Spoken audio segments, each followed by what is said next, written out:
Husband कोई रखेल को रखते पूरे दिन किसी और से बतियाते रहते हैं। तो सारे हस्बैंड ये वीडियो देख रहे हैं। सुप्रीम कोर्ट के ये ऐतिहासिक डिसीजन पर कहा गया वाइफ को मेंटेनेंस नहीं मिलेगा। वाइफ अपने हस्बैंड को अपने पेरेंट्स से अलग करना चाहती, कोई मेल के अगेंस्ट पर रेप नहीं हो सकता है। But what if that person is a transgender. 7 ऐसे कुछ ग्राउंड्स बताऊंगी। 498A का केस दर्ज करना आजकल तो एक फैशन और स्टाइल स्टेटमेंट बन गया है ना।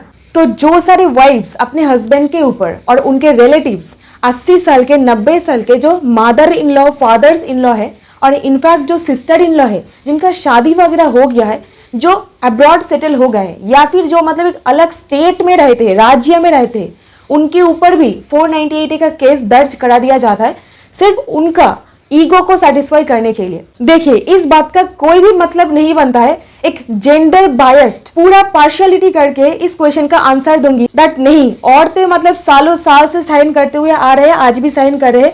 जो सारे केस होता है वो 100% रियली होता है जी नहीं।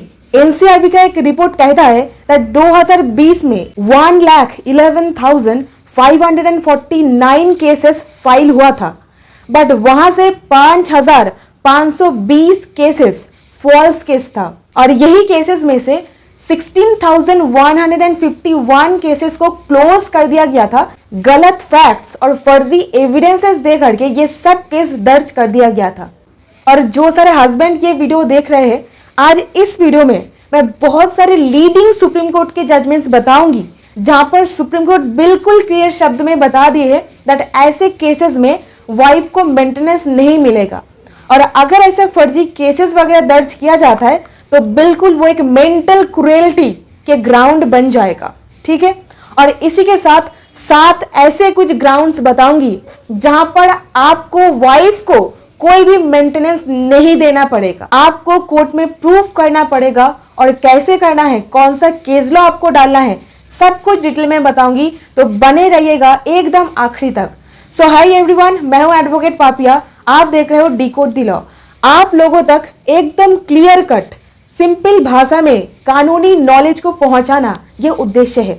सबसे पहले देखिए, अगर आपके नाम पर कोई फर्जी 498A का केस दर्ज किया गया है, उसके लिए तो मैं आपको बताई हूं दैट ये वीडियो में कैसे आपके नाम को हटवाना है FIR से, मतलब बिल्कुल FIR को क्वाश करना है, ठीक है। और अभी इस वीडियो में जान लीजिए कौन सा ग्राउंड प्रूफ करने पर वाइफ को बिल्कुल भी 1 पैसा भी मेंटेनेंस नहीं देना पड़ेगा। Point to be noted here, मैं ऐसा नहीं बोल रही हूं दैट हर वक्त हर केसेस फर्जी होता है, नहीं, real cases are there but exceptions are always there.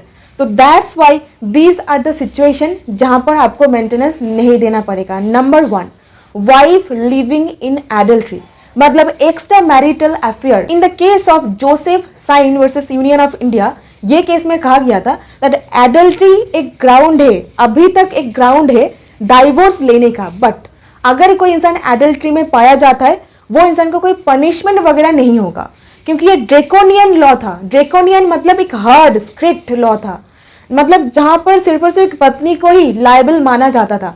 इसको बिल्कुल स्ट्रक डाउन करके, और हस्बैंड को लायबल नहीं माना जाता था। हस्बैंड एडल्ट्री करेगा तो मतलब पूरा छूट दिया जाता था, और यहाँ पर वाइफ को ही पनिशमेंट दिया जाता था। तो इस हिसाब से इस लॉ को पूरा बातिल करके सुप्रीम कोर्ट के ये ऐतिहासिक डिसीजन पर कहा गया इस ग्राउंड के ऊपर डाइवोर्स आप ले सकते हो, बट कोई भी इंसान को पनिशमेंट नहीं दिया जा सकता है। दूसरा ग्राउंड, अगर wife without any sufficient cause, मतलब कोई भी जस्टिफाइबल रीजन उनके पास नहीं है आपसे अलग रहने का, सपोज मतलब मेरी मर्जी है मैं तुमसे अलग रहूंगी, मतलब कोई जस्टिफाइबल रीजन नहीं है और वो अलग रहना चालू कर दिए, नाराज होके मायके चले गए हैं, बट कोई भी रीजन उनके पास नहीं है, ठीक है, तो वहां पर आप उनको मेंटेनेंस नहीं दोगे। और यहाँ पर एक सफिशिएंट रीजन क्या होगा, इसका एग्जांपल देख लीजिए। सपोज हस्बैंड कोई रखेल को रखते हैं, मतलब केप्ट मिस्ट्रेस, वहां पर ये सफिशिएंट मतलब रीजन बन जाएगा अलग रहने का। अभी तीसरा ग्राउंड, जहां पर वाइफ खुद ही ये बोल रहे हैं दैट नहीं मुझे मेंटेनेंस नहीं चाहिए, मतलब वो वेव कर रहे हैं, अधित्याग कर रहे हैं, वहां पर मेंटेनेंस आपको नहीं देना पड़ेगा। और फोर्थ ग्राउंड, जहां पर सपोज कोई मतलब पर्सनल लॉ या फिर कस्टमरी लॉ में जो डाउरी वगैरह दिया गया था उसका पूरा amount, whole sum of money, मतलब जो कुछ चीज था उनको फिर से मतलब लौटाया गया है, and that is absolutely sufficient. ठीक है, वहां पर 125 के मेंटेनेंस को कोर्ट कैंसिल आउट कर सकते हैं। और यहीं पे honourable supreme court of India by Tahira versus Ali Hussain ये केस में कहे थे दैट जो कस्टमरी और पर्सनल लॉ के अंदर जो पैसा वगैरह दिया जा रहा है वो कम नहीं होना चाहिए। सेक्शन 125 में जो मेंटेनेंस ऑर्डर पास किया जाता है उसको तभी कैंसिल किया जाएगा ये सेक्शन पर जब वो मेंटेनेंस अमाउंट सफिशिएंट होगा तब। अगर वो सफिशिएंट नहीं होता है तब उसको कैंसिल नहीं किया जा सकता है। और सफिशिएंट किस चीज के लिए? सफिशिएंट है फ्यूचर मेंटेनेंस, मतलब इन फ्यूचर खुद को मेंटेन करने के लिए वो अमाउंट बिल्कुल सफिशिएंट है। और अभी नेक्स्ट ग्राउंड, जहां पर वाइफ तुरंत डाइवोर्स हो जाने के बाद ही एकदम रिमैरी कर ली है, मतलब दूसरी शादी कर ली है। और अनदर सबसे इंपॉर्टेंट ग्राउंड, जहां पर वाइफ अलग रह रहे हैं और डाइवोर्स वो ले लिए है और वो डाइवोर्स था म्यूचुअल कंसेंट वाला। तो म्यूचुअल कंसेंट डाइवोर्स जहां पर हुआ है वहां पर आपको मेंटेनेंस नहीं देना पड़ेगा। और लास्ट और आखिरी ग्राउंड, जहां पर कोई सिविल कोर्ट के ऑर्डर है उसके अनुसार 125 मेंटेनेंस ऑर्डर को कैंसिल किया जा सकता है। सो ये रहा 7 ग्राउंड जहां पर हस्बैंड को कोई भी मेंटेनेंस वाइफ को नहीं देना पड़ता है। और ये सारा का सारा मैटर कोर्ट में जा करके प्रूफ करना पड़ता है।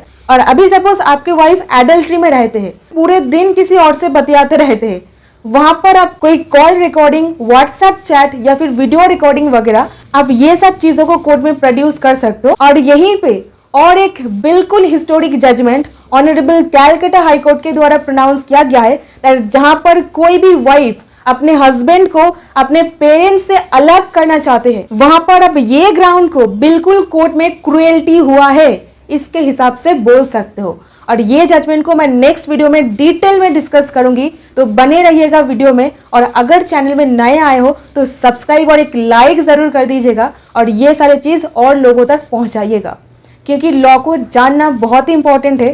कानूनी आपको पावरफुल बनाता है, सो नॉलेज इज पावर। और ये जजमेंट जब मैं कल डिस्कस करूंगी, फेमिनिज्म के नारा लगाएंगे वो सारे बहनें, तो उन देश के बेटियों के लिए मैं बता देती हूँ, द फेमिनिज्म मतलब अपने लड़ाई खुद से लड़ना, अपने करेज को काम में लगा करके कोई चीज हासिल करना, कोई मुकाम हासिल करना।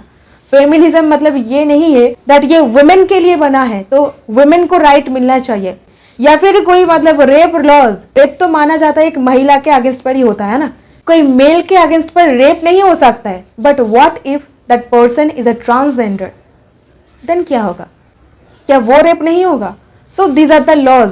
सो फेमिनिज्म मतलब सबके लिए equal right. Feminism is powerful, feminism is graceful. Pseudo feminism जो आप लोग मानते हो नारी शक्ति, ये कोई फेमिनिज्म नहीं है।